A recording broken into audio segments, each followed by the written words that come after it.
I just wanted to say a really warm welcome to Conor Regan and Eoin Byrne. Thank you very much for coming on board this evening.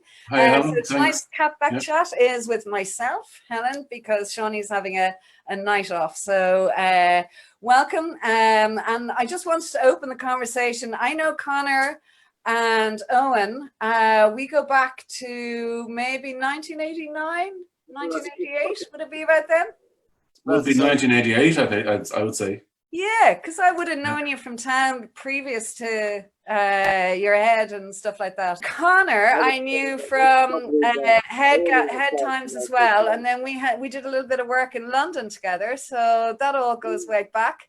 And I'm going to just take the conversation right into 1989 and the Head Gallery, and we're going to show some images now shortly. But Eoin, can you tell me how the whole thing got started and what it was all about? Because it was quite an influential, different sort of time in Dublin.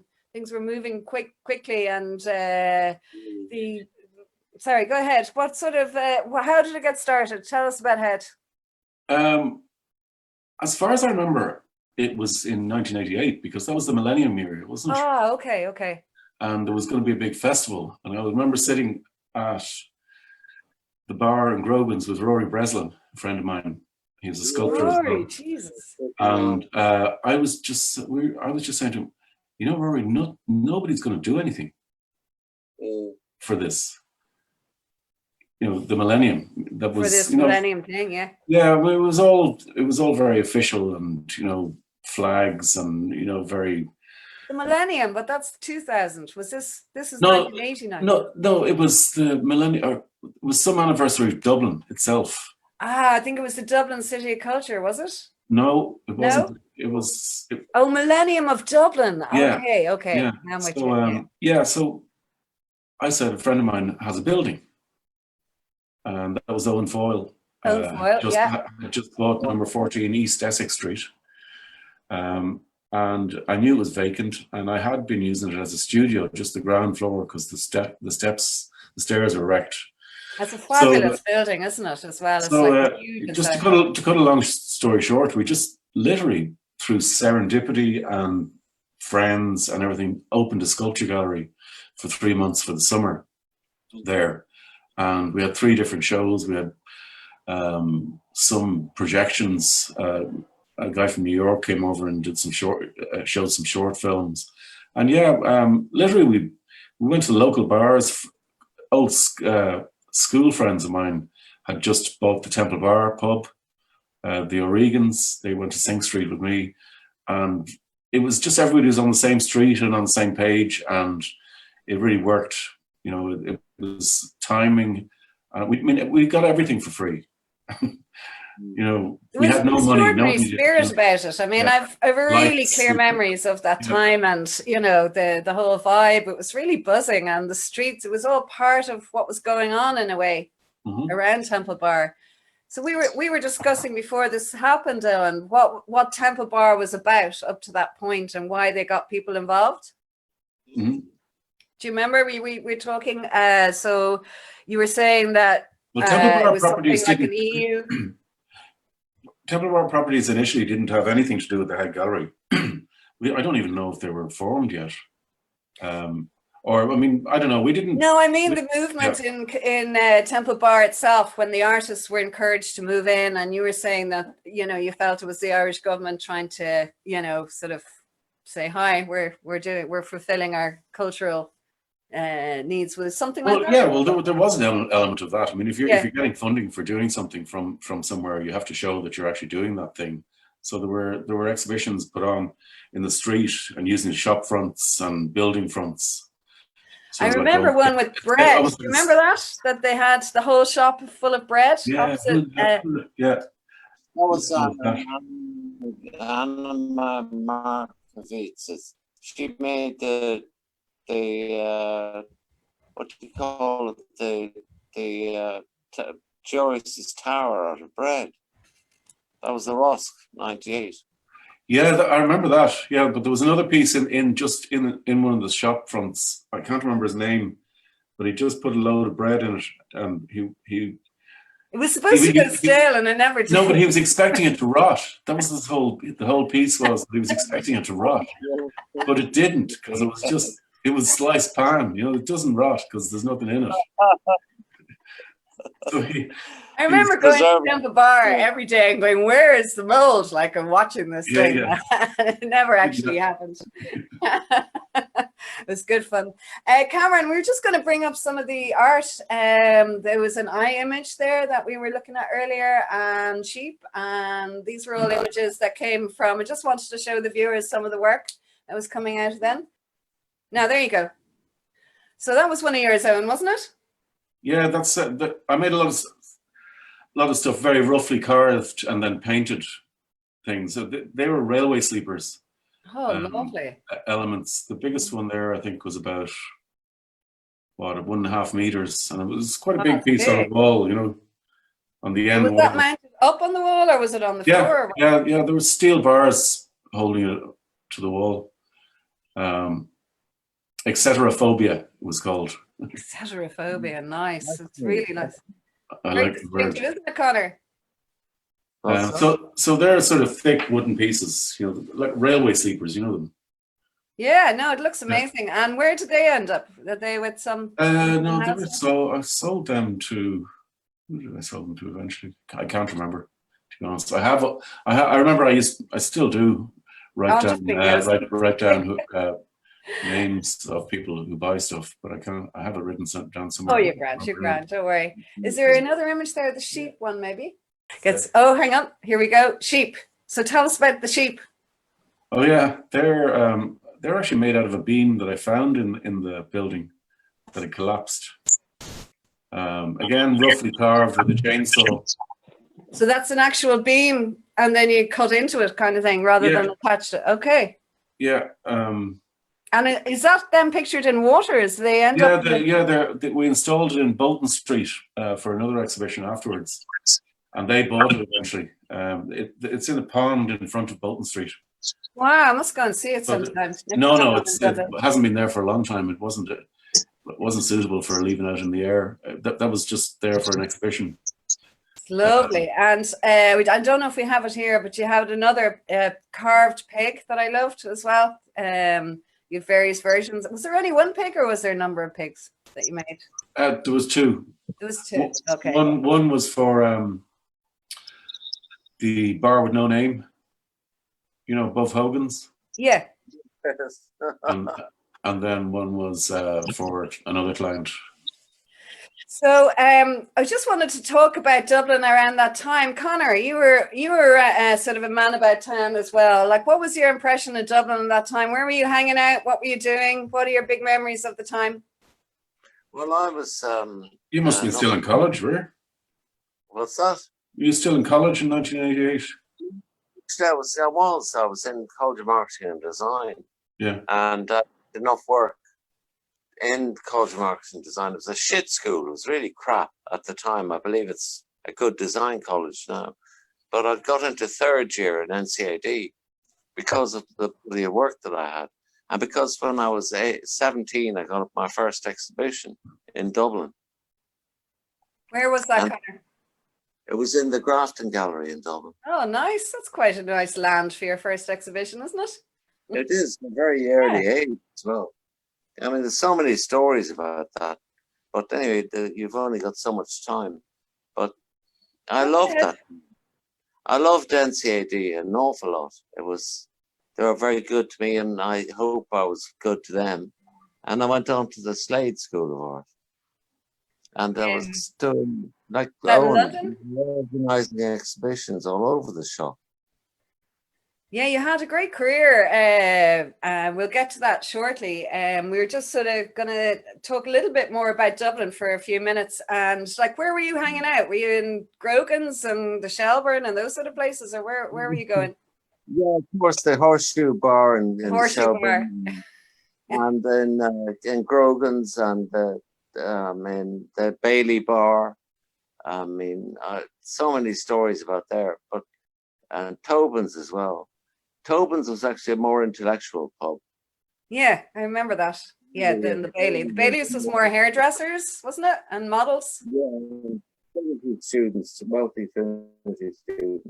You need to watch your mic a little But bit. I ripped them off. I ripped them off so much because I forged all the Trinity ball tickets.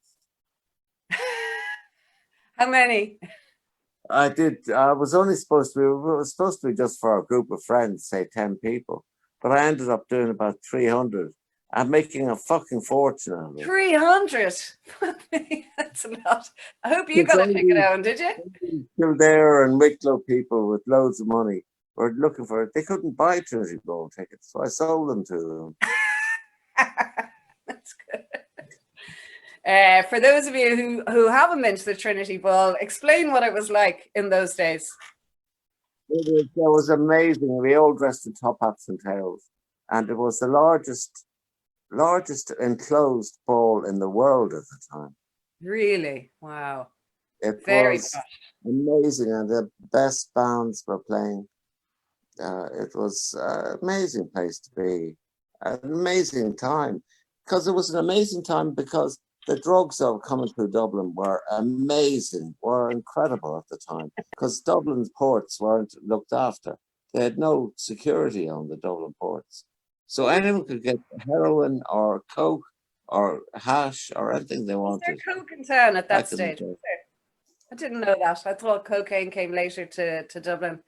And like that was a time, I remember leaving school. I left school in 86 and there was no jobs. Everyone just wanted to leave and leave Ireland altogether. And it was really grim. And I suppose that was one of the things that captured my imagination about Temple Bar and all that scene that was going on there. I mean, back to Temple Bar then. I mean, I remember Temple Bar was such a wonderful place to arrive at. It was an old bus depot. That's right. We talked about. Yeah. And it was what started up there with the best print studio in Ireland, the Black Church print studio. Okay. And there was a great. It was, and there was great pubs around, and they all closed down, and they're now all like it's. Like if you wanted to kill some Americans, go into the Temple Bar and plant a bomb. Well, not in those days though. It wasn't like that then. I think people don't really remember. But to me, I remember. I do remember just on the subject of Americans in town. I do remember sitting in Tobin's one time. I remember we used to go busking. Lots of people did at that time, and you go in and put your change on the circular tables and count it. Yeah. But I remember we used to have Tuesdays there because everybody got their dole on Tuesdays. That's right. And the Tuesday Club, So, but I remember one day we were all just sitting there having pints, and it was quite jammed for like 1 o'clock in the day on Tuesday. And this American couple walked in and asked for coffee. And do you remember the barman on Tobin's? He was sort of baldy, grey, roundy. What's the word the Americans use? Ornery. Yeah, but he turned around and said, "What the fuck do you think this is? A cafe?" It would have been just to illustrate how unheard of it would have been in a Dublin pub to go in and ask for a cup of coffee in those days. Particularly that one, Sorry, I remember just the funniest. Pre-Ballygowan days, I think, even, isn't it? Nice. Yeah, we would have laughed at the idea of selling water to the Irish in those days. I think we did. One of the funniest occasions was when I was in Tobin's, when these Americans arrived there and said, "I believe you got a thing called a black velvet." And no fucking Paddy there would admit to knowing what a black velvet is. Champagne and Guinness. I know it, yeah. Of course. I'm not a Guinness fan, sorry. but yes, have you had one? Yeah, of course. Is it good? I had it in New York. In New York. Do they make good Guinness in New York? No, it's shit. Do you remember Genevieve, Sophie's au pair? Oh, yes. Yeah. She bought a print of me or a drawing at one stage for 6 bottles of champagne because she was from Champagne in France. I remember going into Tobin's one time. No, Grogan's. one night with Sophie and a few other people. I can't remember who was there. But we all ordered Guinness, and I kept adding champagne to the Guinness from underneath the table. Decadent. Yeah. And do you? The most decadent drug is brandy, champagne, and Guinness. Okay. Oh, Jesus, stop it. Oh, that sounds like Ugh. gut rot. You've been there, Eoin, you've been there. No, it sounds nice. I'm imagining the next day. You're getting thirsty. So anyway, Anyways, it's all about. so we're moving on. So the Head Gallery was a huge success. There was stories in the press. There was lots of coverage. Did that set you up as an artist? Commercially, or was it already kind of en route for you, Eoin? I don't know if anything ever sets you up of course it gives you opportunities. I mean, that's what it was for. It really was. I mean, 6 people showed in that first summer, and I also opened it again then the next year, and then Temple Bar Properties asked me to open it. Okay. Because they liked it, and the Arts Council liked it. The Arts Council didn't give us any money, I don't think, but Temple Bar Properties gave us money to pay the electricity, and that's about it. But they approached me to do it again the next summer. I think it was the next summer. And did you pay properly the second time? No, as I was saying, we did it ourselves the first time. They approached me the second time, and they, it was just a bit of, I can't even remember what they gave us. They gave us money for electricity or something. It was fine, I know, but it's so scammy. Like they could have given you a few quid, like God's sake. Don't forget, we were making a bit of money there. I mean, I sold quite a lot of work there, and it was only summer. It was 3 months in the summer that we were doing it. It wasn't like it was a job that I had to do every day. Lots of people came in like yourself and volunteered when Sean had a show on, So it was. I have a big memory of Sean O'Flynn and putting his big rotten meat. Yeah. Of the thing, and it was on a pedestal, and then a dog came in. Jer's dog. What's the second name? He was also an artist. He objected it so much that he sent his dog in to get it. Well done. No, I got to know him a bit later on. Yeah. When I was doing a gallery in the Ormond Multimedia Centre. Okay. And was he all right? Works there. What? Was he an all right guy? I don't even remember. No, I was trying to run a gallery. He's just a subversive for no reason. You know what I mean? Okay. Just trying to mess things around. An obstructionist. Constantly. Yeah. Looking for attention. Yeah. Yeah, there's lots of those guys around Dublin. I remember Grogan's, and it's maybe still the same, but I'd go in there, I'd be away for a couple of years and come back, and would always have the same guys on the same seat, and they'd have the same history and the same stories. So it's really good and really interesting the first 5 times, but starts to get a bit old.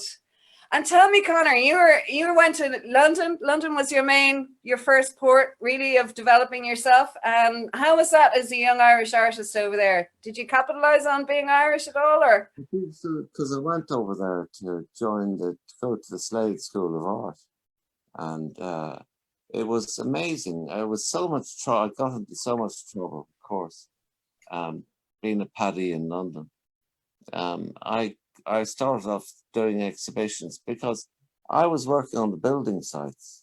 I was working in the Isle of Dogs and all of the London Light Railway and Canada House and all that. And I organized amongst all of my students, our fellow students and some tutors, to have a guerrilla warfare art show. Okay. And I got into enormous trouble. In what way? With the head of the college, the head of the Slade, who's this pompous old git. And he brought me in, he had an extraordinary general meeting. And he sat me down and said, "You should be experimenting. You should not be making our money out of your art right now." And I explained that, listen, we have fuck all money. and we need money to live day by day, pay our rent. And it's our business, not yours. Yeah. And I won the argument. And did he talk to you afterwards? Was he all right with you after? No, he's sulking. Ah? He's sulked and retired. Sulked and retired. Well, that sounds like a good result. So tell us a little bit about, I'm a bit loath to play videos now because I think the technology is a little bit dodgy. So I'm just going to work with paintings and things as we go along, if that's okay. But so tell us about your first major creation. You were talking to me earlier about a piece you did in a synagogue. Tell us the story about that. No, that was great fun. It was fantastic fun. I'm sorry I didn't get in touch with you, Eoin, at the time, because it was so much fun. It was in the Spitalfields. So very Jewish, very Asian, very, very mixed community. And this was an empty synagogue. And I got in touch with the rabbi and asked for permission to put on an exhibition there, because it's a beautiful place. And it's all these balustrades and balconies all around. And I got involved, all these fucking Irish lunatics and performance artists. And I called it. Who were in London already, or were you bringing them over from Ireland, or was it a mix? Bringing the work over as well as already in London. And also from France and Italy. So anyway, I put on this show, and it was, I called it, I was looking for a catchphrase for the press, for the journalists, because they have to come along for some reason. And so at the longest running show in the world at the time, Broadway show, was No Sex Please We're Irish. No That's Sex right. Please We're I saw it in London. Yeah. Yeah. But so I called it No Saints Please We're Irish, which went down a bomb. That's pretty good, actually. And so the journalists loved it. And we got Time Out. I got a full page in Time Out. I got a quarter page in Guardian. And the whole show itself was just all over the press. Wow. Well, that's, and were like the government involved with that, or was that just you doing it, or was there help from? Just me. Just you. That's quite a feat to take that on. And were there like how did the English take to the Irish artists? Did they like them, or were they snobby about it? Or I mean, it wasn't good days for the Irish really at that point, was it? No, it wasn't. But that was just, it wasn't long after The Sense of Ireland, which I'd been working on as well. Okay. In London. So there was a great sense of Irishness in Ireland was? It was 84, I think. A friend of mine, John Stevenson, and his family were involved in it. And he asked me to get involved to organize exhibitions and to, like the ICA, they took over all of London for that period of time. It was the ICA, the Albert Hall, Chieftains and Christy Moore, and it was an amazing time for the Irish in London. Wow. I don't think they're doing things like that now, are they? Have you seen, is there a lot of... It needs someone with the vision. Yeah. And there aren't people with visions around at the moment. That's very unfortunate, particularly in art. So do you think that we were going to go and talk about your origins, Conor? We were talking about earlier, you were born in Kilkenny, and but you spent a lot of time. Tell us about your grandmother's pub and the Shanachie and how that might have helped you develop. Have you got time enough for me to tell you a story? Yes, of course. Go ahead, take your time. What happened was that I grew up, like every holiday we had. My father was an orthopedic surgeon. He was a doctor, so moved around a lot. But we used to spend all of our holidays, Christmas, summer, Halloween, the whole lot, in my grandmother's pub. And I used to be plunked up on the counter from the age of 5. And the Shanachie there, his name was Ger Sullivan, plunked me on the counter. And my uncles or aunts would plonk me on the counter. And he'd start telling me stories. And what age? I at this listened to stage? them. 12, 13, that kind of age, or younger, or 12, 13. Yeah. And no, younger, in fact. From the age of 5, he showed wow. me how to pull a pint of Guinness. I'd say you were popular. Yeah, but I never got it right according to him. But anyway, after years of that, listening to his stories, I started telling stories to people. And he heard that I had been telling stories to people. And he said to me one day, he said, I'm not long for the world now, Connor. And I believe in telling stories, and people are saying your stories are better than mine. So I told him, I said, I was shy boy at that stage. I was 11, 12. And he asked me to tell him. So I told him stories about himself, about how he'd walk into the pub and the whole pub would go quiet. Everyone would drop their bodhráns, guitars, fiddles. They'd stop singing, stop talking. And I would say, come on, Ger, tell us another story. Come on, Ger, tell us another story. Geez, I couldn't now until I got a pint of Guinness. So someone would buy him a pint of Guinness, of course. And he'd have the pint of Guinness and he'd say, Jesus, come on, Ger, tell us another story now, come on. I couldn't know until I did a chaser and a pint of Guinness. So someone would buy him a pint and a chaser. Then eventually he'd start telling stories. So I told him about stories about himself. So many stories. And he said, I'm not long for the world. And I'm sorry to tell you this. Buchel Biogi used to call me. Crahur, my Irish name. Buchel Biog, little boy. I'm not long for the world. And I've got to pass the mantle on. You don't have time to hear all the stories I told him. It was huge amount of stories. And he said, I've got to pass the mantle on to someone. And he did it like he turned me around and he put this invisible cloak. What is it made of?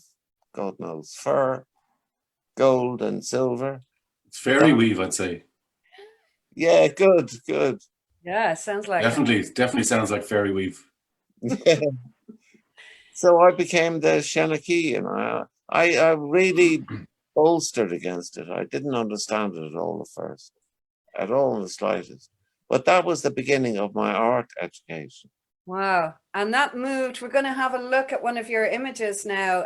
Tell us about how the love of storytelling turned into art, and what your main influences were with that.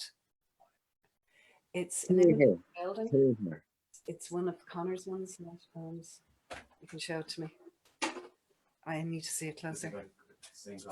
No. Sorry, we're just trying to get up one of your images there. Tell us how you made the leap between the spoken word and storytelling into art, painting.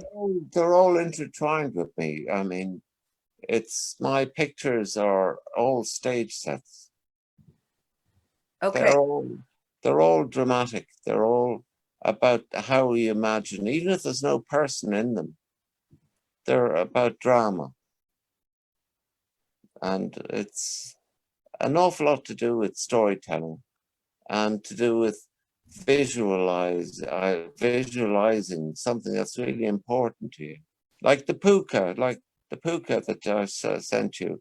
Yes, we're just trying to get that up for you now. There we go. So, Connor, you were telling me all about your love of architecture and story and stage setting. So, is this a good example? It is. I mean, that's quite an extraordinary story because I was living in Belfast. We were on the Antrim Road in Belfast, 496 Antrim Road, and I was working in the Belfast Bay, in the peace process at the time, and I did that building, that picture, and I was given a large exhibition, a one-man show in the Caldwell Gallery, which was quite an important gallery at the time. And these two women came over to it and looked at it and said, "My God, that's really dour, isn't it? Really dark." Aye, it is. And they were dressed in furs. You know, it was February or just before Christmas sometime. And they were looking at it and saying, "He's from the south, I believe. His name is Conor Regan. Can you see that? He's from the south."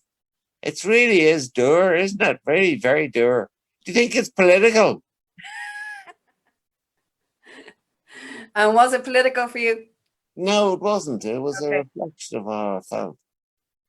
I think it's fun. It's really cool. It's very Cameron here, who's one of our young people working with us, loves it, by the way. So it's going across the generations. So it's good. Tell us about your love of architecture and stage. Then, how does that fit in with your work? Like, are most of your works like this, with a lot of buildings in them? They have been, but the puka has taken over recently. But it was very much a part of my life because I don't like the church, but I love churches. Yeah, I you love, like the architecture of it. I love the beautiful resonance, but and the sense of that it was the masons that actually made them, not the cardinals or any of the bloody stupid people, bishops or archbishops are involved in it. Like I love so much going into Notre Dame, where you've got these gargoyles outside these areas that the cardinals wouldn't ever go to. And they're taking the piss out of the cardinals and bishops. It was like spitting image in stone. Okay. I didn't know that there was like little secret digs that are built in. And is there any examples of that in Ireland people can go and have a look at? Yeah, and the particularly in St. Pat's. In St. Pat's Hospital? St. Pat's Cathedral. Cathedral. Sorry. Yeah, I was wondering there. And tell us as well, Conor. You had a really prolific career, and then you moved, didn't you? You took over a ship. So, can you tell us a bit about that? Well, we were living in Belfast, and I loved living there. We had a beautiful house there. But my partner at the time, mother of my children, felt that she was being racially discriminated against. And I kept trying to say to her, Northern Ireland, she felt to us. Yeah, no, we were in Belfast. And what do you think? I was me. What? They didn't like You were me doing it. because I'm a take bastard. You were the discriminator. No, I was discriminated against. Oh, I see. Sorry.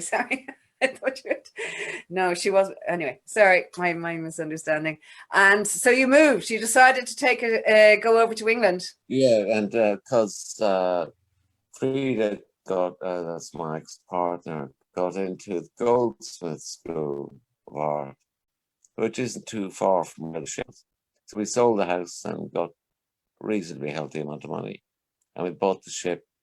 And it's over 100 foot long, Wow. 40 foot wide, made of steel. So what sort of burden is that? Have you been there, Eoin, in the ship? No, I've seen photographs. Yeah. I didn't get any photos for today, unfortunately, but it sounds like an amazing idea. You were just living there, were you? Or was it a gallery as well? Or how did you work it? No, what happened was that Frida and the children went off back to Stockholm. And I did it all up. And so I had 7 cabins, 4 toilets, 2 bathrooms, and the studio and dining area. It was huge. It is still huge. It was an amazing place. How long were you living on it for? Oh, God. 18 years. Wow, it's a long time to be living on it. And could you move it, or was it stuck in one place? No, I got the engines going. I got the diesel enough to start it up, and the right engineer to get involved with it. But it was just going to cost too much money to even move it. It would cost more money than diesel to actually move it than to buy a new boat. That's a bit silly. You should have done it now, Conor. You can eat, like, you know, it's minus $38 a gallon Woulda, barrel coulda. of oil.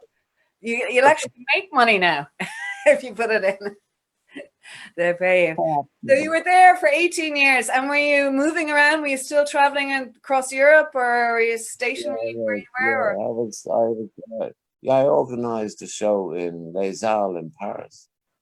It was very, very exciting, in fact, because I remember the in the synagogue. I met this agent. She was Stefania, was her name, and her friend was from Andorra, and she became my agent. Okay. And also had an agent in Dublin, and so I was making loads of work on the ship, and I was traveling all over the place. I mean, it was so much fun. Sounds like a good life. It was a good life. It is a good life. Things changed, didn't they? You had a horrible accident, which you don't have to go into, but so that's changed. You've had to relearn a lot of, and this is where the puka comes in, isn't it? To changing your view on art. Try and get this image up of the puka. Let me talk about it. Mm-hmm. And that was pretty horrible. After the accident, I was going through enormous amounts of pain. I mean, it's not very long ago, is it? Really, it's 2 years ago now. Yeah, it's not a long time after a major accident like that. No, but you know, you live. If you're a tough paddy, you get through it. And anyway, when I was going through this awful pain, I remember the story when I was really young, really, really young, about the puka. And I can't go into it too much, but I could say that I think I went to Pula Fuka for whatever reason. I needed to go there. And when I was only about 12, 13 years of age, and I think I saw the Pula Fuka. Okay. If you just search. But when I was going through this awful pain in hospital, he became my alter ego. Just trying to find that image that you sent us there. Sorry to interrupt you. No. Well, the one you sent me is really scary, the hairy fucker. If you look up puka, just an image of puka. P-O-O-K-A, isn't it? Or P-U-K or P-U-C. P-U-C. This is 7 names. P-U-C. Now, there's your puka. That's not your puka. We'll have a look at your puka in a minute. So this is the guy you felt you saw? Or was it something like that? It was, except he had a much bigger arse. And he had hooves. And his ears weren't so long. His eyes were that wide, though, because he was staring at me. This is hospital, is it? During your time when you were recovering? No, when I was young. So, Eoin, same kind of thing. Like, how did you get into art? And you're not just a painter. You're a sculptor. You're a filmmaker. You're a photographer. You're a painter. You're a singer as well. And hopefully we'll get a little performance out of you in a while. So where did it start? I mean, you're from quite a creative family. I am. Yeah, I don't know. You are. I was always doing stuff. I mean, it seemed like a natural thing to continue. When I left school, I did advertising briefly for a year. Okay. Ended up in the visualization side of it. Okay. Then I don't know. Just decided to go to the College of Art. It was either going to the College of Art or to do architecture. But I mean, it just seemed the obvious route. I don't know why. Honestly, there's no particular moment that I decided. Although I remember my brother Hugh is a scientist. Do you know Hugh? Yeah, I know Hugh. I've met him with you a couple of times. I mean, he remembers sitting underneath the kitchen table and saying that we decided that I was going to go in one direction and he'd go in another direction. Okay. Academically, I mean, or career-wise. Yeah, I don't know. Yeah, it seems like one was to do with maths and one was to do with art. I don't even know. I mean, we were very young at the time. I don't even know if that was. I kind of identify with that, Owen. I'm from a family that are very competitive, and so we're all supposed to get there. And like, for example, my brother played chess, so I hated chess, and I played something else instead. You know, so we all kind of picked our own areas. So I suppose, yeah, that's right. Boys in your family, you've no sisters, do you? There's no. 5, is it? Yeah. Owen, Hugh, Donald, Fergus, Brian. Yay, you got it all. And actually, Brian, Connor, Brian is very, very into boats. He's got his own boat in the Gulf of Mexico. He lives in Austin. Wow. But, I mean, he seems to spend most of his time on the boat. But I showed him the photograph of your boat, and he just said, "I have nightmares even thinking how much that would cost to start up." Jeez. Fuel wise, you know. Yeah. So yeah. Sorry, what was we were just talking about families and taking different directions from each other, kind of on purpose. You know, well, there is. I mean, if you can imagine, there's 5 boys, so there's one that's doing this, but you don't cross over into somebody else's territory unless you want some sort of trouble. You know, you know what I mean? Sorry, what? Is you can't not do art. No, I know I can't. I mean, I got into teaching recently, which I find very cool because it means that I feel like I'm actually doing an actual job. Yeah. But it's part of what I do anyway. You know what I mean? I think you make a good teacher, Owen. Be good at it. Yeah. And you're teaching as well, Connor, aren't you? Yeah, I am. Yeah. I'm teaching online at the moment. Very good. Children. What is involved with teaching art? Like, what are you trying to... We have some video there of some of... Yeah, we're not... The foreground of art is drawing. The ability to draw. But not all artists can draw, can they? Or can they? Is that a... Oh, everyone has to learn at some stage. Yeah, sure. You have to observe and make marks. I mean, yeah. I mean, I would think it's like, do all writers make up sentences, or you know what I mean, or yeah, I know. Yeah, you know what I mean. Oh, I guess. I mean, of course. I mean, you don't have to draw. I mean, if you're making music, but there is drawing in music as well. Yeah. In the same sort of, it's thinking. Drawing is thinking. Yeah. You know, notations. You know, and making notes of what you notice about something. I mean, it doesn't have to be a representative thing, or I mean, it's some sort of fundamental thing. Sorry, it's always drawing.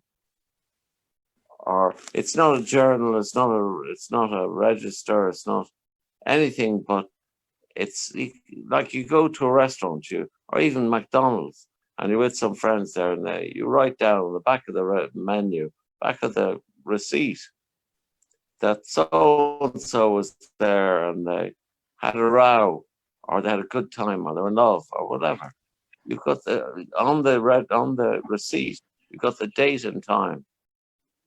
So you stick that into your journal or whatever you call it, sketchbook.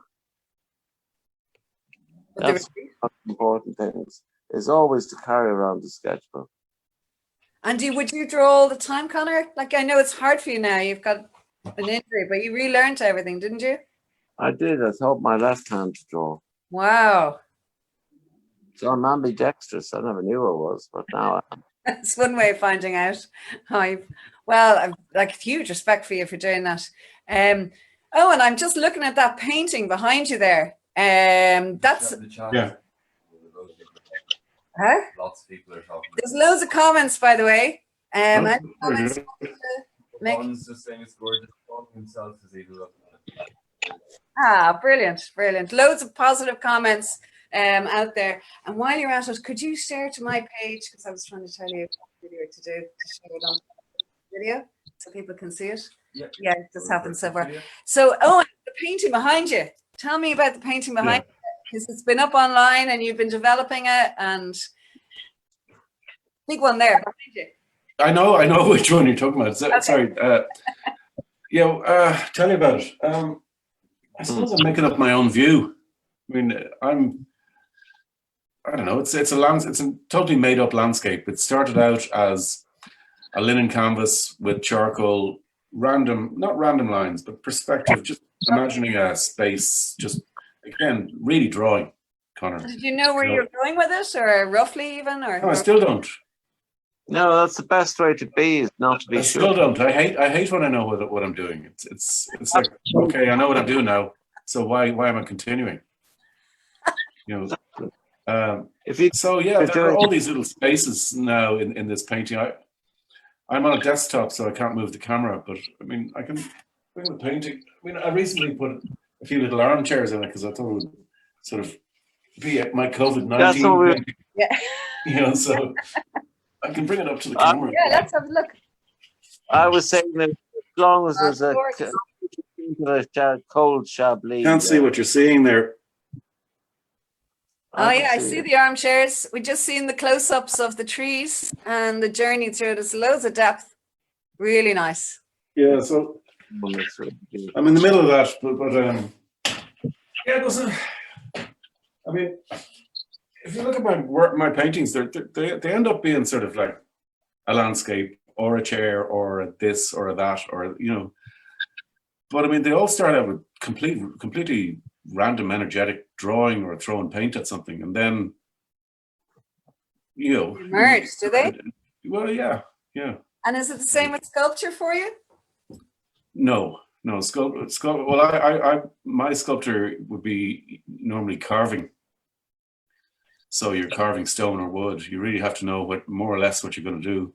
Obviously, you're in a dialogue with the material. Hopefully a good one. Some of that up. If you go to Eoin's website, there's a sculpture section. We might just try and show some of your images there. Yeah, sure. Yeah. Going in. No, if you've no plan with stone, you end up with a very, very small piece of stone. I'd imagine. Yeah. You know what I mean? So this is Eoin's website, owenbyrne.com, for anyone who's interested. And we're just going to go to the sculpture section, please. Yeah. Great, Owen. That's lovely. What's that? Oh, that's the Gilded Gully. The Gilded Gully, excellent. That was from the show I had in Moxie Studios. It's an actual gully. I remember seeing that. Yeah. It's a gully cover that I got from Dublin City Council. It's a real one, cast iron, with gold leaf covered. Wow, I remember seeing that at the time. Yeah. It was at the time of the banking crisis. So I just wonder, where's the gold going? Is this a waste? The object, the useful object becoming a decorative one. A lot of different layers in that one. I still have that piece. Lovely. Can we move on there, Cameron? Roll it there, Cameron. Yeah, that's Carrara marble. Wow, it's so moody. You probably remember that piece, Connor. I think you helped me photograph that one. Of course I do. I think I have a photograph. Where is it? Carrara marble, set in a beach thing, lying down in a beach trunk. It's about that size. It's a lovely atmosphere of it. I mean, were you aiming at that? Was there a goal when you started it?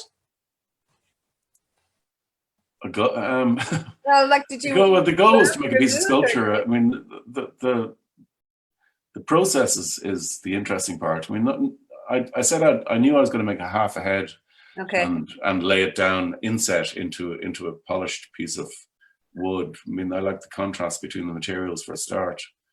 I didn't know what expression it was going to have or what it was going to look like. What size is it in real life? Is that like head size or is it larger? No, it's much more bigger. Okay. The head is about that size, I'd say. Wow. Probably. Stunning. We move along. What's this fella? Is this? Oh, talking about drawings and notebooks. Okay. That's a notebook that I actually. That's one notebook that I had in South America with me, and I set it in cement, so nobody can ever know what's in it, or I don't know. Schrodinger's notebook. I called it. Sort of,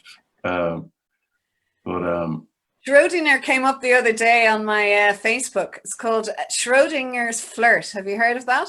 That's No. when you're flirting, but you're only joking. Unless the other person is serious, then you're really. Oh yeah, okay, yeah.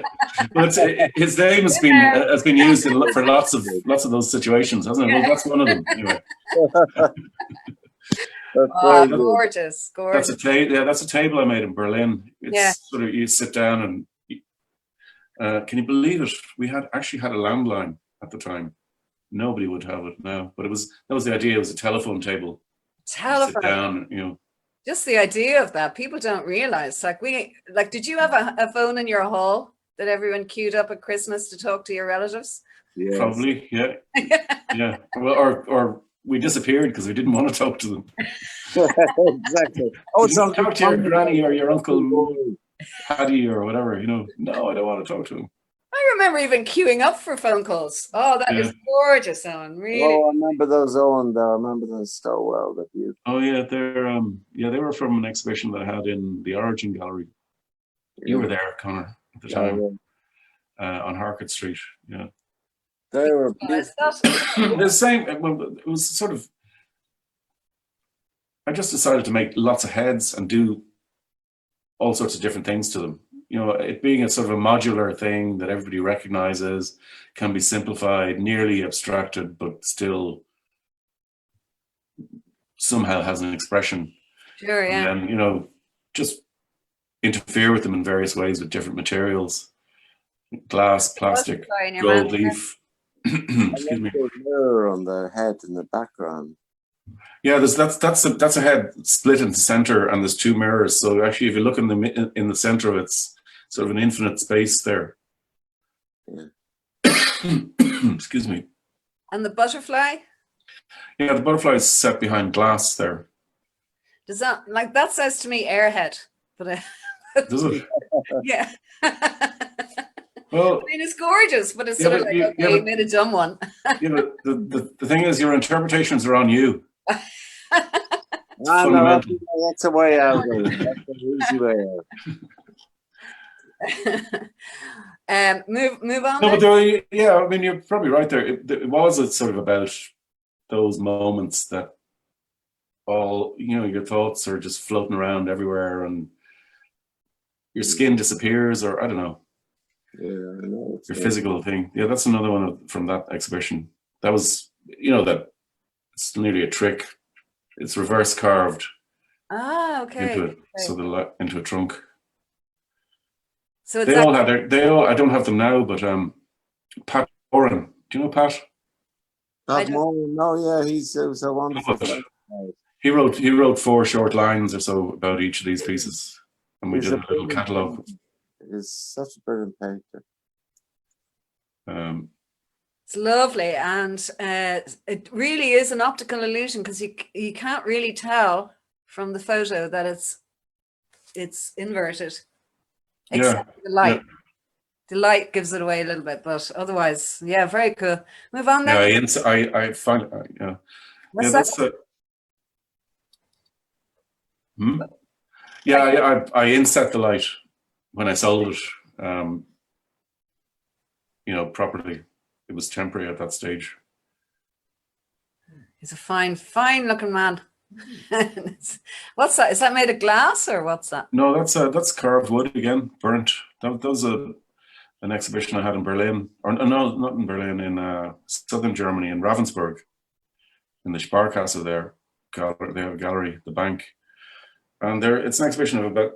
Again, I just took that sort of 10 figures and interfered with in different cut in half. That one's got a hole in it that you can't quite see there, right through its chest. It looks like it's being burnt right through. Yeah. So, yeah, I call that exhibition Home Idols. Or, you know, like the Romans would have gods in their little in the corners. And I thought about if I made an exhibition of non-religious idols in some way. You know, he looks like he's sort of about to fall over, but he's sort of balanced in a certain way or something. Yeah, no, it's very that particular one, the shape is very good. And is he life size, or how big? No, they're all sort of a meter. Okay, big enough. And how long would it take you to make him now? You make us one of them. Dangerous question. If I'm working for an exhibition, I can make things very, very quickly because you're in that mode. Sure. You know, you've got an exhibition coming up. And how long would it take you to prepare for? For a one-man show, you should be a year, shouldn't it? At least. Could be, absolutely. At You least. take a year, Connor, would you? Yeah, absolutely. From scratch, unless you've got stuff already, probably.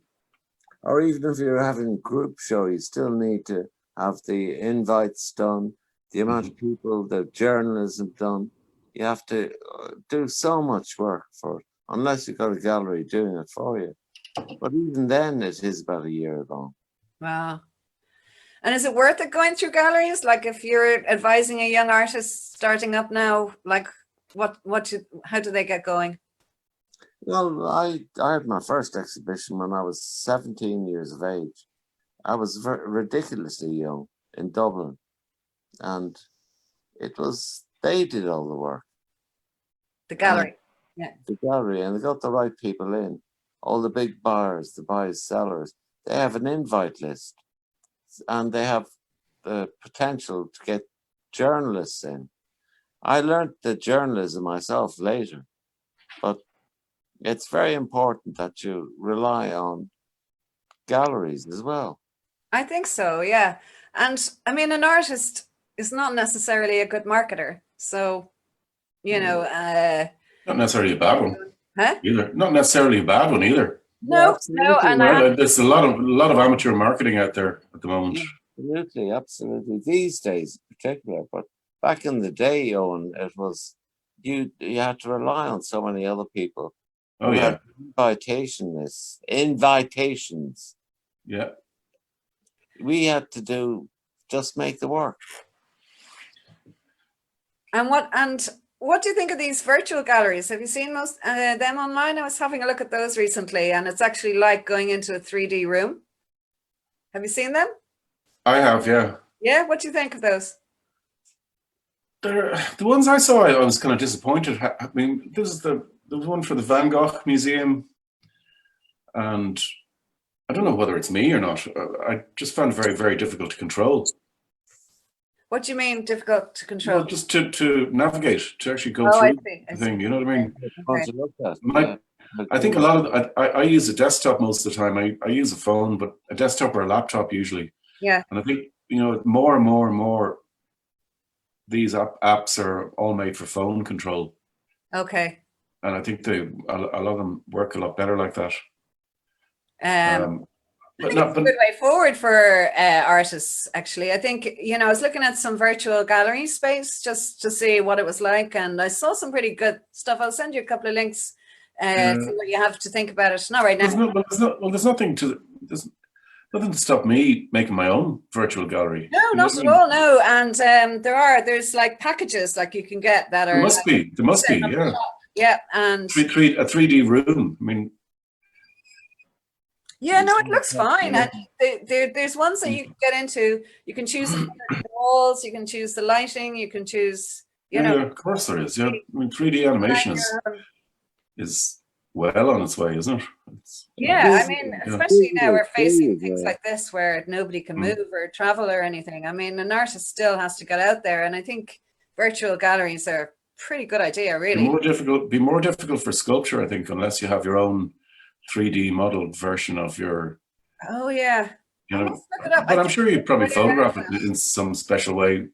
You could probably get that. But yeah, you can. For flat images, I mean, it's just easy. I mean, it should be easy. Well, like when Sam and Connor were first starting out as artists, there was no technology to help with all of this. There was no such thing as the internet. There was, I didn't see the internet until 93, maybe. No, phone cards. Oh, yeah. Were new. Phone cards were actually new. Really? It was the phone card down to the. I remember one particular phone box I used to use a lot on Stephen's Green, beside that church. There used to be a double phone box there. Green, weren't they? What? Cream and green. Cream and green, of course. Good Irish telephone boxes with Did you about do the 100 tapping? layers of, well, 100 layers of creamy paint. So, You know, so it's nearly like it's melting. All the Americans have bought them up. But Did you do the tapping? Could you tap the phones and those things? No, I remember successfully tapping the phone a couple of times. I don't know. I think then it stopped working. You did it on the top bit of the. That's those days they had the dials and the handles, and you just did tapping out the numbers. And you dialed the zeros. Zeros, that's right. Yeah. So I always remember that thinking about dialing 999, where you have to go 9 like this, and so by the time you actually get it done, the person's probably popped their clogs, you know. I always like the sound of the telephone returning. Yeah, me too. Yeah, I remember that. Now I want one of those phones. I have to get this so I can listen to it every night, putting that on. So, Eoin, music. Love you to get. I want to talk to Conor a bit more because I haven't spent much time on showing his paintings and things, and we'd like to do that. But would you, by any chance, is Jimmy Cinders your alter ego when he let you play a tune? Can you rob it? Yeah. Okay. I'm just going to have a look and make sure we're going to spend a little bit more time with Conor because I haven't really shown enough of his work, I don't think. And I'd love to hear some music. Do you want to test it and see how the guitar sounds? Because sometimes it doesn't sound great. I'm trying to find it. Let me just look forward to it, Eoin. Sorry. Yeah, good. Go ahead and play, and we'll come back to you, Conor, after in a minute. I'm just trying to find your image. Go for it. It sounds fine. Yeah. Will I play? Yeah, please. Yeah. Okay. Yeah. And I'll come back to Conor after. Yeah. Sorry, I'll take this thing off.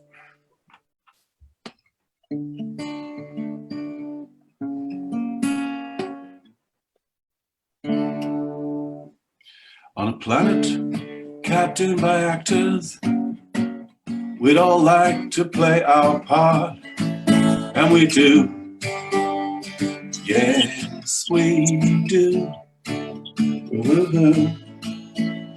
And history being fiction, the illusion of something true. We believe it. Yes, we do. And we're buying and selling infinity, a cellar full of folk like you and me, you and me. So don't leave your loving too late, my friend. Love is a chain reaction. There's no such thing as too late for love. That's the main attraction. By fantastic accident, we must be all here by chance. So we dance. Yes, we dance. And all of those actors in platform shoes, and all of us barefoot and true, I'd like to meet us. Wouldn't you? Ooh. And we're buying and selling infinity, a cellar full of folk like you and me, you and me. So don't leave your loving too late, my friend. Love is a chain reaction. There's no such thing as too late for love. Attraction.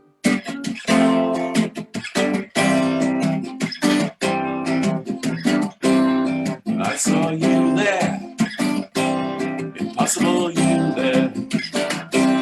You had no shoes on, you had no shoes on. Woohoo! Wonderful. Yeah, really good fun. Is that your own? What? Is that your own work? That is, yeah. That's one of nice. Jimmy's. And tell us about Jimmy Cinders and your musical career. Had so many careers, and I have to just separate them into each one. I just put them all in the liquidizer. No, Jimmy's 15 years younger than me. Is he? He knows loads of really cool people, and he's off in the Bahamas. Is he? Good Isolating on his very own island with only the best sort of people. I bet. But he does ring me occasionally. He eats well. He eats well. He does, yeah. Yeah, he does. Yourself there, Owen. What? Good man yourself. Oh, thanks, Connor. What's next Anyway. for you creatively? What are you working on now? And where you were doing workshops, aren't you? You were mentioning, and there was until this kicked in, I was actually doing what? 1, 2, 3, 4, 6 workshops a week. Whoa. Including they're 2 hours each, so it's not a lot of time, you know. But it's nice to do that. I mean, always in the mornings. So I'm finished by 12. And how do you work with the budding artists or the people that are coming to you? Are you teaching them drawing? Well, there's lots of different. I mean, for example, Monday and Tuesday was in a retirement home on Palmerston Park called Eastwell. So most of the people there are aged, and then on Wednesday I have a group which come to me because we met in the Ranelagh Arts Centre. Okay. When that was still going, that I was doing workshops there, and they stopped, so I moved them to the basement in the house here, which is loads of space for doing that. Yeah, so they're totally different level. Then on Fridays I was doing 2 in Richmond Barracks, which is Dublin City Council funded. And then on Saturday I'd have kids for 2 hours. Wow. So which one was your favorite? Go on, tell us. There isn't. Actually, last year I organised an exhibition. Dramatic. I organised an exhibition called 7 to 94 in Rathmines Library, which was the results of all the workshops put together. And they were the ages. That's the age span. 7 to 94. See all this work come out that you've sort of had a hand in.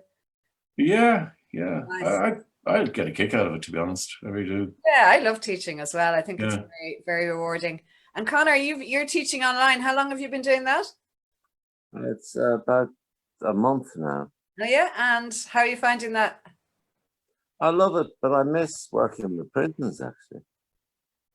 With what? Working what? In the prisons. Oh yeah. Tell us about that. Tell us some stories about working in the prisons. What was that like? It was amazing because I got on very well. Oh. You've stalled there, unfortunately. Oh no, I really want to hear that story. Okay, Owen, just for a second, back to you. While we're waiting for that to unstick itself. Sorry, technology. Oh, there you go. You're back. Sorry, Connor, you stuck there. We couldn't get the story. We couldn't hear what you were saying. Can you start again? There was an amazing situation. It was I was working in the Elmley prison, which is Class A, so there were murderers, drug dealers, prostitutes, all the rest of it. And then I worked in the Borstal, and where the Borstal boy comes from. Okay. And what age were they? They were it was supposedly juveniles, but it was also elderly people. So they weren't very well. Elderly, because they kept the young lads in tow. And were they prisoners as well, or? All prisoners. Ah, I never heard of that. Did you, Ron? Don't know much about it, to be honest. I presume Borstals were for kids. Yeah. Originally, yes, juvenile. Maybe not.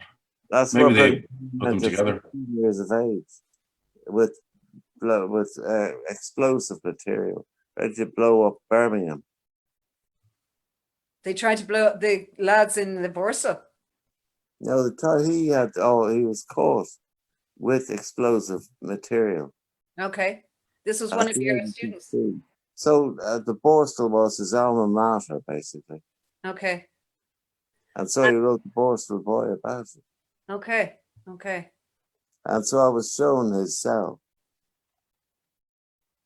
And what was it like? Was there anything different or? Very modern, very, very modern. It had a toilet of its own, it had a bath, it had a shower, it had everything.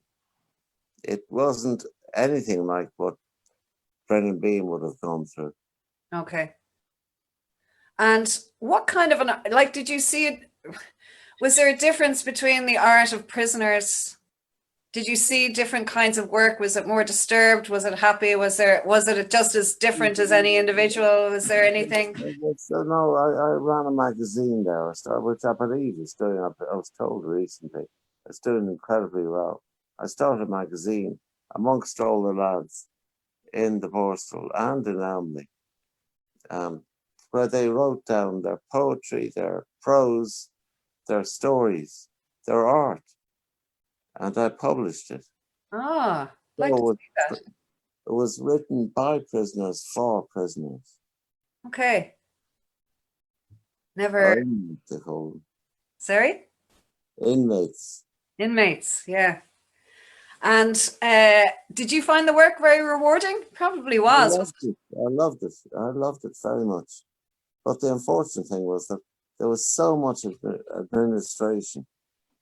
Like I was teaching only 1/5 of the time, 95% of the time, I was doing administration. Mm. If they farted, I had to tell them. If they went to the toilet, I had to tell them. Okay. But I had no discipline problems at all. But all along in the whole of the education department, they were all pushing these big red bells at the end of the cell area because they had so many discipline problems. But the thing is, I knew about ADHD, ADD, all the things that frustrated a student.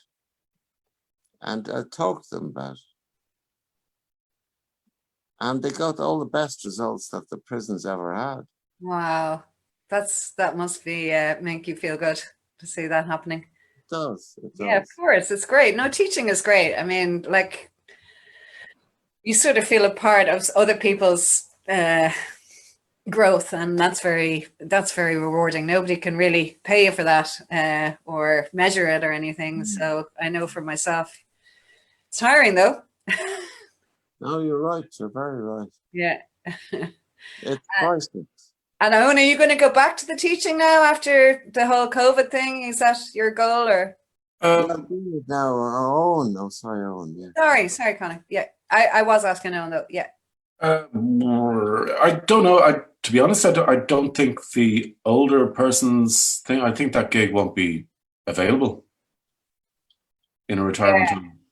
It's going to be very strange. I can't see how that even would happen, because I think there would still be social distancing restrictions. A year anyway. We did try, and probably will try again, to do some of the stuff from Richmond Barracks online, but people do, and also they have a very, very big space there. So yeah, I'll go back if the gig's there. Sure, yeah. You know what I mean? And have you plans for further exhibitions, or like what's the next year going to bring for you? Well, I had Rathmines Library booked they have a big space there for September. That probably won't happen. It might. Possibly might, yeah. I mean, you can control people coming in. Yeah. I don't know. I mean, that's again, that's nobody know. I had plans, and the plans are still there, and if it works out, it works out. And how are you finding the whole lockdown as an artist? Like, do you find yourself more productive, less productive? Are you frustrated? Is it affecting your work? To be honest, very good. I've got a nice enough space here. There's a garden, Dunnes Stores around the corner. You have to queue up now. Yes, it's not that much different. Yeah, it's a pain in the arse for work, but actually day-to-day survival isn't difficult at all. No, No, no, It's fine, you know. it might get that way though. It might, yeah. No, it might. I'm a bit worried about this food supply and stuff like that, but Yeah, no, generally I think we have it pretty okay in Ireland, or most people do. I wouldn't like to be stuck in an apartment with 2 kids and a pretend balcony. no, I have You know, friends in that that'd situation. be a totally different story. And paying fortunes for it on top. Yeah, exactly. Yeah, of yeah. Well, so I'm in a pretty lucky situation there. I'm sort of getting over it now.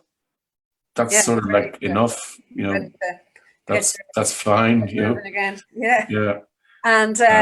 And Connor, same question to you. You're a different type of artist to Owen. Owen is more, you know, working with sort of just ideas of images of it's just very decorative and beautiful little pieces, but your work is more dark and maybe affected. Is it affected by, do you feel affected by the COVID thing? Is your work affected by it, or? No, actually, what affected my work recently is the accident that happened to me. Yeah.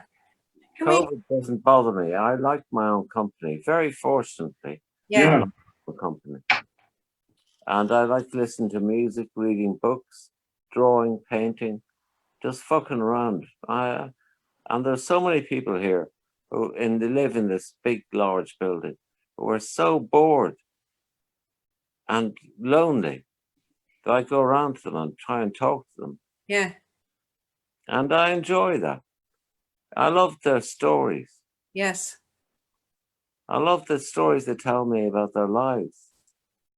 And it sounds like there's no one I don't understand the English society at all.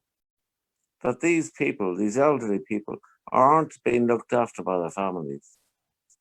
I looked after my father, my grandmother, both grandmothers, and we always had them. If anything happened, they would be straight into our house, and we'd look after them. Well, that's lovely. And it was such yeah, well, it just doesn't happen here. It's a mix. A lot of my friends are minding parents now, and my sister, if she's watching, is minding my lovely mum at home. So yeah, she's nearly 90. How about you, Owen? Your dad has passed, I know, but your mum's. Yeah, no, my mum's here. She's 84. Wow, great lady. And no, she's totally fit. She misses going out to bridge and to the shops, I suppose. But I mean, again, it hasn't been a total sea change of any kind in lifestyle. You know, I cook a nice meal every day because I do that anyway. Yeah. And it's the big event of my day. But I don't mind that. It's a nice event, you know, to prepare a nice meal, you know. Yeah, absolutely. And so, like, you're looking forward to getting back out. And Connor, what's next for you? You're still recuperating from this accident? I wouldn't mind showing some of those images. There's a drawing there that showed how you. Sorry, just asking Cameron to get it up. You had to relearn. For viewers that are just coming on, Connor's a very prolific fine artist and has had a huge career, and very unfortunately had an accident 2 years ago. So that hasn't stopped him, and he's been working hard to relearn. You learned to draw with your left hand, is that correct? Yeah. Is this one of your new drawings? That's done with my left hand, yes. Yeah. So is that your Fuka? Puka? It's a Puka, yes. It's only a starting drawing. Yeah. Nice though. It is nice. It's got a nice atmosphere off it. He's my friend. He's my alter ego, my whatever you want to call him. Reminds me of some early Hockney drawings. Yeah, I see something. Remember the line drawings he used to do? Oh yes, I remember. Yes, yeah. It's a bit sideways. Let's have a look at some of your other images there. Yeah. That one there, I like that one.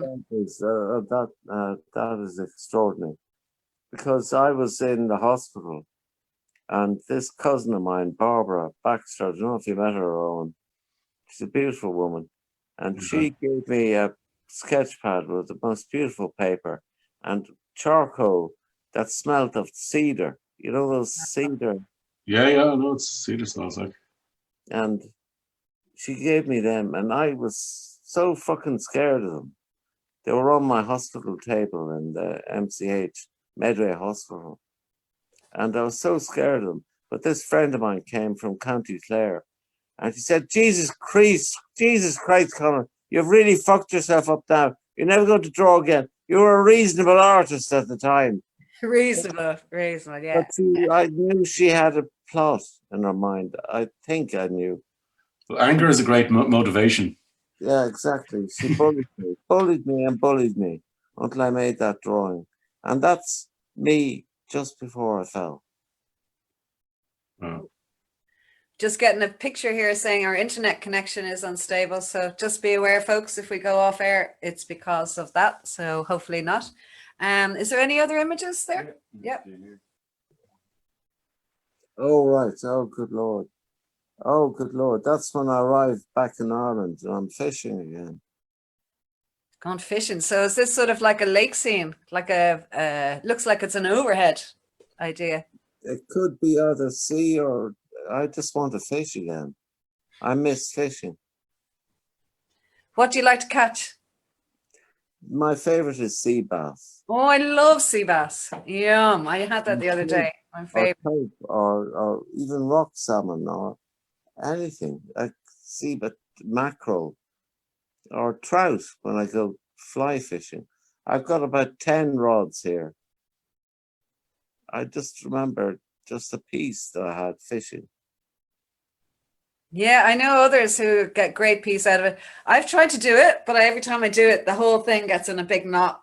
I just You have to know how to undo a knot. Once I actually caught a fish, but I was in high heels and I was drunk, and I was with my sister Mary, if she's there, and we were both in high heels.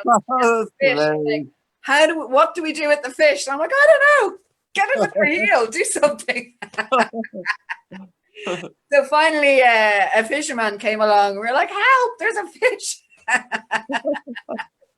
So that's my fishing story. That's it. One of the most beautiful stories I remember is ever. I was telling my niece just yesterday. It was that I brought them out when they were tiny, really tiny, like 4 or 5 years of age, and from a clinker-built boat from from Dalkey Harbour. I rented it with an outboard engine, and I caught a fish. The engine stopped working, and what you have to do is, when you're really fishing, seriously fishing, you've got to go into a riptide, which is where all the tide coming in and it meets the tide going out. Right, yeah, dangerous thing. Yeah, very dangerous.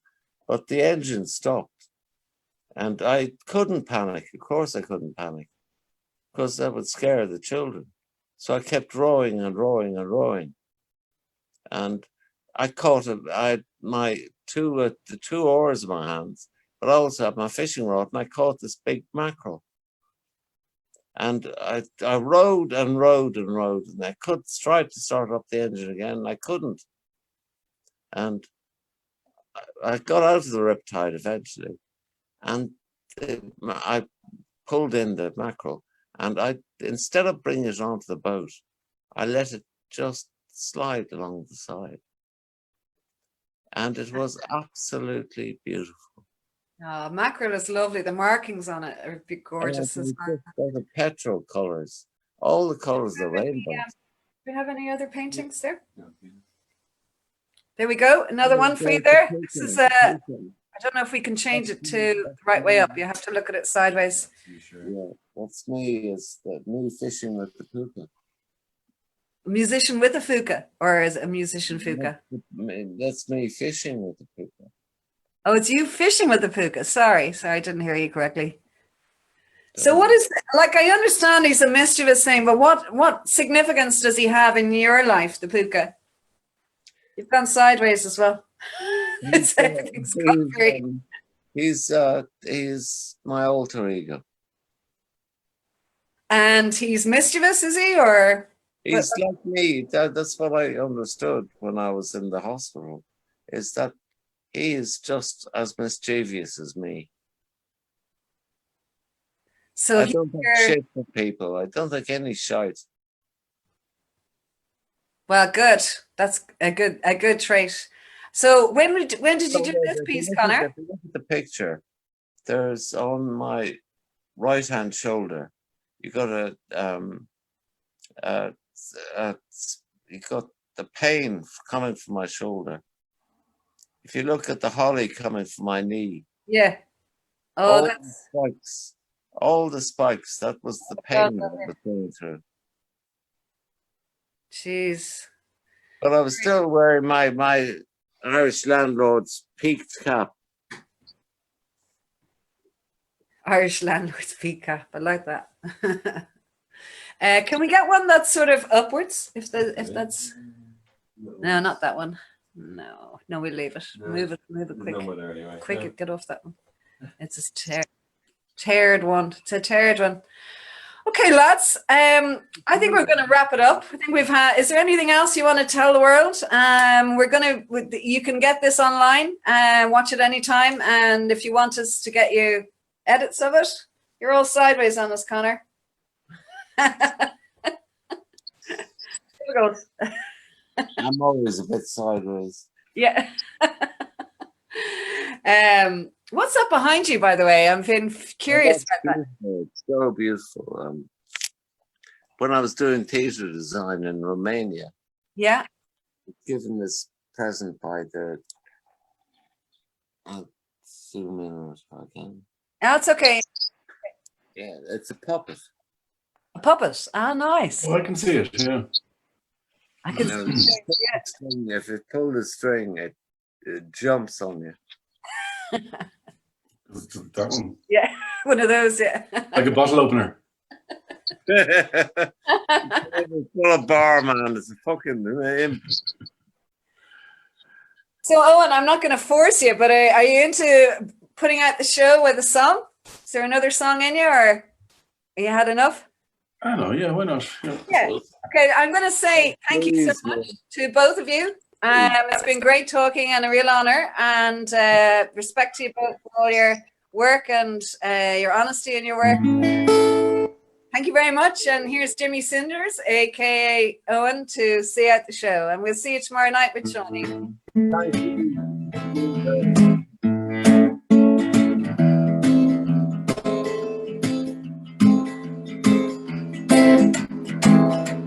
Sometimes when I think that everything's busted,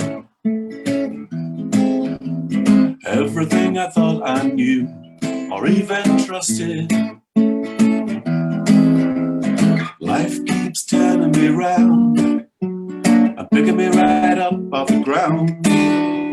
Life keeps turning me round and around and picking me right up off the ground. When everything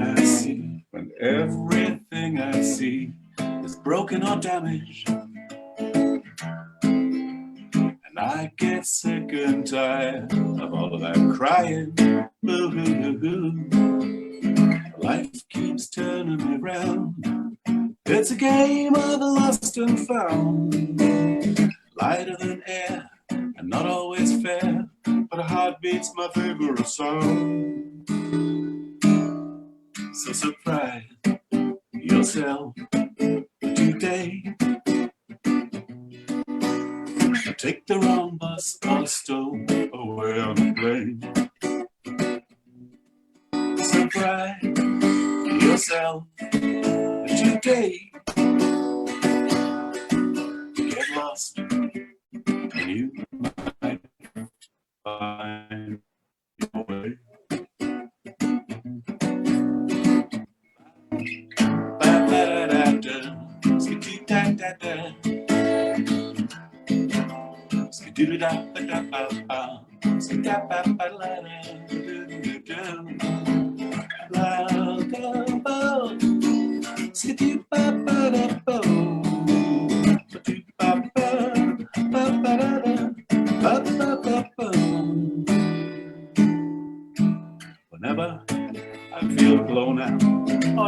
affected. I'm seeing all kinds of things and I'm getting affected. Life keeps turning me around, picking me right up off the ground. Life keeps turning me around and around, leaves me hanging upside down. So surprise yourself today. Take the wrong bus or stone away on a plane. Surprise yourself today. Hey, hey, get lost and you might find your way. You're living in a bubble, and love seems like far too much trouble. Surprise yourself and say, hey, hey, I've done it now. Come what may. Woo! Thanks very much. Great to end the show. Lads, you've been brilliant. Thank you so much. Thanks very much, Alan. Nice to talk to you Yeah, I again. love that. See you in Dublin. I love getting lost. Take care. Bye-bye. Bye.